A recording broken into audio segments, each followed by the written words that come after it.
நடத்தி கொடுத்தார்கள். 6:50 மணிக்கு மகா கும்பாபிஷேகம் சிறப்பாக நடைபெற்று கீழே விநாயகருக்கு அபிஷேகம் தீபாவளி நடைபெற்று சிறப்பாக முடிந்தது. இதற்கு ஒத்துழைத்த மதுரையிலே இருக்கின்ற அனைத்து நகரத்தார் பெருமக்களுக்கும் ஆட்சிமார்களுக்கும் நான் நன்றி கலந்த வணக்கத்தை தெரிவித்துக் கொள்கின்றேன்.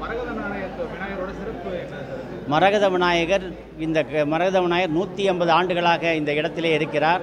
இந்த மரகத விநாயகரில் இருந்துதான் இப்பொழுது கிரிவலம் வந்து கொண்டிருக்கின்ற 2002 இளைஞர் சங்கத்தினர் இந்த மரகத விநாயகரிலிருந்து ஆரம்பித்து கிரிவலம் வந்தார்கள். அந்த கிரிவலம் இன்று அரசாங்கத்தால், தமிழக அரசாங்கத்தால் அங்கீகரிக்கப்பட்டு இங்கு இருந்து ஒவ்வொரு பௌர்ணமி என்றும் திருப்பரங்குன்றத்திலே கிரிவலம் வந்து கொண்டிருக்கிறது. அது வந்து நகரத்தாருக்கு மிக பெருமையாக நாங்கள் கருதுகின்றோம். வைரவன் மதுரை நகரத்தார் சங்கத்தினுடைய தலைவர்.